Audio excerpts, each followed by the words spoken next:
Asiphinde sibingelele kubabukeli be-Transformation Life. Siphinde sibacela ukuthi beqhubeke like before bebuke ivideo, bephinde besubscribe.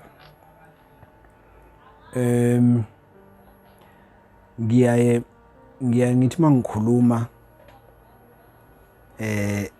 mangikhuluma kwezinye indawo ngithi ejele kuyakhumbuleka, kodwa ngisuke ngisho ukuthi ngikhumbule kuyo hlala ngaphakathi ngidonse cha. Ngisuke ngisho ukuthi kube kuthiwa ikhona indlela yokuthi ngoba sengangahlala ngaphakathi ngingahambe nje mhlambe noma 2 days noma 3 days ngiyohlala eselini nje khona ngizophinde ngithole ezinye izinto noma amanye amahlaya. Kuningi sikukhuluma ngejele ukuthi mawusu ngithi mangigcizelela kunezinto la ngaphandle ongeke uyithole, mhlamba amahlaya or ulimo olukhulunywayo ongeke ukuthole la ngaphandle ongalithola ngaphakathi kuphela. So ke ngithi ukuba ikhona indlela yokuthi umuntu ekevakashe nje ngaphakathi mhlambe noma 3 days ahlale nje nezinsizwa aphuma aphinda abalwe aphinda alale, but that one is too risky. Ngeke uzokwenza, ngeke kuzakwenzeke futhi ngoba ngisho nga-afford that opportunity ngalinqaba. Kodwa kuba ikhona indlela ngabe umuntu ke eyovakashela izinsizwa afika ahlale noma 3 days. Abanye ke bayebethi hawu kusho ukuthi uyifisela ukuthi uboshwe. Cha, ayikho into engingayithandi njengokuboshwa. Mina ukuboshwa ngikuthanda ngempilo yami yonke. Ngake ngachaza phambilini ukuthi angikuthanda ukuboshwa akusho ukuthi ngeke ningiboshwe ngelinye ilanga. Mhlambe ngingaboshwa ngelinye ilanga ngoba phela umuntu hambe agaxele ukuthi ukhuluma ngejele akusho ukuthi ngeke usalenza nicala. Ukuthi uqwashisa abantu akusho ukuthi wena ngeke usagaxela. Akhona ama motivational speakers nabefundisi abahlale bekhuluma izinto eziningi eziqwashisa umuntu, bekhuluma nanonembeza babantu kusasa beyabo kusasa ubathole sekuyibona asebevela kulawo mahlazo. Sisodwa ke isigwebo engisisabayo mina nje la eSouth Africa nokuyisona engiyaye ngithi mangikhuluma ngithi uyabona ke ngancamela noma ukufake ukunokuthi ngigwetshwa sona leso sigwebo. Isigwebo sika life sentence. Life sentence kudilika jele. Abantu abaningi ke mabechazela life sentence ubafica bechaza ngendlela eziningi ezinye zazo kungeyizo. Abanye ke kodwa abadukisa abadukisa incazelo ka life sentence zinsizwa lezi ezisuke zingaphakathi ziboshiwe. Uthola insizwa igwetshwa life sentence mayisixhumana nabantu abangaphandle noma mhlambi yeshela bese hayi mina ngigwetshwe life sentence kodwa lo 25 years. Ngigwetshwa life sentence lo 25 years. Umuntu ongaphandle usiyacabanga mayezo 25 years umuntu ongaphandle usiyacabanga ukuthi ho shuthi lo muntu njoba egwetshwa life sentence 25 years shuthi kulo 25 years uzohlala 12 years 6 months. Kulo 12 years 6 months azohlala already usenawo 8 years. Akusho lo muntu usezophuma. Bese ke uthola lo muntu oxoxelwa leyo nto naye sehamba exoxela abantu ukuthi hayi mina ukhona umuntu engithandana naye osejele or ukhona umfowethu osejele udonsa life sentence kodwa 25 years. So uzohlala u12 years 6 months bese yaphuma. Ayikho into enjalo. Awukho life sentence 25 years. Life sentence you life sentence. Kusho ukuthini ukugwetshwa life sentence? Kusho ukuthi mugwetshwe life sentence manje uzohlala 25 years ejele bese kuyima ucatshangelwa ukuthi unikezwe parole. Kunomehluko kulento akade ngisho nale ngisho manje. Life sentence, uma ugwetshwa life sentence manje kusho ukuthi uzogwetshwa, kusho ukuthi uzohlala 25 years ejele bese kuyima ucatshangela ukuthi unikezwe parole bese uyosayina ke ngaphandle. Uhulumeni kuyayishayela umthetho olawula udili kajele. Phambilini udili kajele before 1994 udili kajele bekusho ukuthi uzohlala ejele uzofele khona. Amabhuna yenze kanjalo. Makuthiwa nje ugwetshwa life sentence lokho kusho ukuthi uzohlala ejele uzophumele khona. Mawugwetshwa life sentence nje uzohlala ejele uzofele khona awuphumi. Bese kuba phambilini kwakhona nesigwebo sentambo. Asekho ke manje la South Africa. South Africa sino life the highest sentence, life sentence. Nawo ngasho ukuthi usuyohlala khona ejele uzokubheka, cha akusho kanjalo. Ngiyakhumbula nje ukuthi mina ngiphuma ejele ngo-2015 amajele ayebhizi nabantu ababegwetshwe life sentence ngale kuka 2004 2003 2002 99 kuyale bebekhishwa labo life sentence. Kuthiwa mase behlale 14 years or 16 years 6 months bebekhishwa labo life sentence labo phumile nje insizwa beyiphuma. Kodwa lento ka life sentence ihamba ishintshwa uhulumeni uma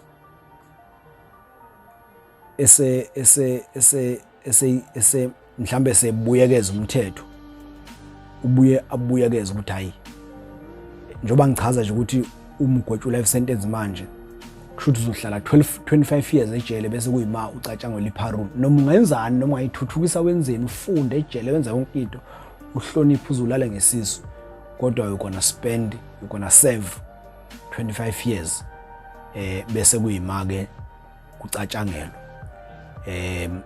Kodwa kusangakushintsha lokho uhulumeni makukhona nje uhulumeni ozothanda iziboshwa ebese ethi hayi no life sentence is too much. Akesiwephule manje akesithi nje life sentence umuntu oseshaya 15 years full bese simcabangela.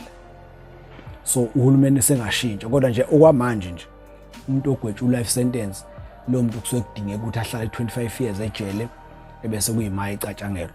Olokho kungasho ukuthi usugwetshwa 25 years awukho life sentence owu25 awukho, not unless kuyisigwebo. Angithi nezigwebo zinembandela. Khona inkantolo ekigwebe u10 years ngokuthethwa nje kwecala. Khona inkantolo ekigwebe u10 years ebese stipulate la kwi-judgment ukuthi kulo 10 years uzoshanja ubunjalo awuna parole. So ijele kaninamandla lapho kuzofanele ligcina for lo 10 years lo bese likhipha ke after 10 years.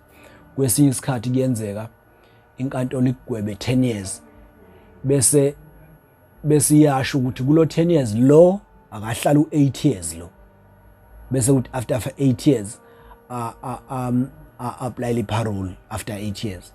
Kodwa mayigweba nje inkantolo igweba u10 years so ijele lizofika lithi hlala 5 years u5 years likunikeze iparole. Awukho life sentence owu25 years or life sentence oyini, not unless ke kuyinkantolo eshoyo ukuthi wena sigweba life sentence kodwa uzohlala after 15 years. Akujwayelekile ke nokho after 15 years usungaphuma ngaphandle mawuyinkantolo esho njalo. Kodwa nje makuthiwa life sentence ubokwazi ukuthi, and that is the most difficult sentence in prison. Ingakho iboshwa life sentence zokubiza ngamagama, zokubiza ngefindo lesalukazi, ezinye zithi igolo likaXamo, ezinye zithi igolo lenja mugwetshwe life sentence usuke ugwetshwa isigwebo esibheda kakhulu usuke. That is why ngiyaye ngithi mina uma ugwetshwa life usuke ufana nomuntu ofile, you are good as dead uma ugwetshwa life sentence, ngoba ngisho ukuthola ama remission izaphulelo awungeni life sentence. Life sentence akasitholi isaphulelo noma kuqhamuka inje unqawuza life sentence akathinteki. Futhi life sentence iprocess yakhona ukuphuma inde kakhulu, inde. Ifayila lakho kufanele lize lifike ku minister wakwa Correctional Services, minister wakwa okuhlunyeleliswa kwezimilo, and from lapho kufanele liye ku president. And uma lahamba ngake ngibuke nje ncoma uthola ukuthi ifayila lakho uma libuya ku minister kuthiwe khona iphepha lingekho liyashoda, sekuyophinde kuthatha 3 years ukuthi lelo phepha uma ulifaka kuyifayila lakho libuyele emuva. So it's a filthy process, inde yabheda i-process nje ende uma kuthiwa umuntu ugwetshwa life sentence. So isona sigwebo lesi engisaba kakhulu ke kunazo zonke ke, engiyaye ngithi noma ngithandaza ngisho ukuthi uma kwenzeka kuthiwa ngiyaphambuka ngingasitholi leso sigwebo ngoba asidonseki. So ke umuntu nje ethi kakhulukazi osisi laba abathandana nensizwe engaphakathi laba basibhalela kakhulu mayethu ubhuti ugwetshwa life sentence of 25 years bothi akusendele ithikithi umuntu ka life sentence. Ithikithi lapha liyabhalwa life imprisonment, life sentence or life imprisonment. So lokho ukuthi ngigwetshwa life sentence of 25 kusuke ukuzama nje ukuhlisa isigwebo phela vele emushela akuzwakali kahle, futhi iboshwa ke ziphila kanjalo. Mawushela intombi ngiyakhumbula nje sisembumbulu lapha sodlala ingoma sishela intombi lapha ibuza intombi ukuthi uzophuma nini, sithi hayi ngevelisayo, la ngiyaphuma ngeveli noma ngenyanga ezayo ngiyaphuma, sisho kanjalo, sisho sisahlezi. So ke nazo insizwe ezisuke idonso life sentence akukho lula ukuthi ushela intombi bese uyitshenda hayi ngiyadonsa mina ngaze uphuma mina, akukho lula. Bengithi angidlule nje kule ndaba ka life sentence. Ngabaningi basibuza ukuthi manje umuntu mayigwetshwa life sentence 25 kwenzeka kanjani, uma egwetshwa uthola ukuthi life sentence sebewuchazile, kanti life sentence akuchazi uwodwa nje. Life sentence isigwebo nje, I mean amacala okuyiwona okwazi ukuthola ngawo life sentence icala le rape, ikakhulukazi bu rape i-minor, umuntu under 15 years. Yabo mu rape umuntu omncane awudabula lapho life sentence. That's a most serious crime. I-murder, ikakhulukazi i-premeditated murder. Premeditated murder icala lelihleliwe. Yabo lokhu ukuthenga inkabi ukuthi ifike ekhaya izodubula ubani ngesikhathi esukuthi, ufika ngesikhathi esukuthi noma nizi inkabi nithengiwe nothenga lo, that is premeditated murder. Ukubulala umuntu ukwenza icala elihleliwe, icala lokubulala lihleliwe, life sentence lapho, ngoba akusile iphutha, ayikho into eyiphutha mawusuke uthenga inkabi ngesikhathi ukhipha imali khokhela inkabi zisuke egoli uyilayela ngocingo ukuthi hayi manifike ekhaya, ayikho into eyiphutha lapho. So usuke nje usemqondweni wakho impela ophelele, kanti lo that is why yayigaxe life sentence. Ne-murder ke not premeditated, i-murder nje iyahamba no life sentence. Thola ukuthi udubula umuntu qaba yamahlandla iyahamba no life sentence. Bese kuba i-treason, cala lokuvukela umbuso, high treason, iyahamba no life sentence. Lawo macala nje u4 iwona ajwayele ukuthwala life sentence. Engaba khona amanye armed robbery ehambisana ne-murder, life sentence futhi lo ngoba phela manisuke niyobamba inkunzi nisuke nikuhlelile futhi kusuke kusemqondweni yini ukuthi olwayo siyamdubula olwayo siyambulala so kuyafana ne-premeditated nakhona uthola o life sentence. Ngiyaye ngithi-ke mangikhuluma ngithi kungcono nokugwetshwa 100 years ukunokugwetshwa life sentence.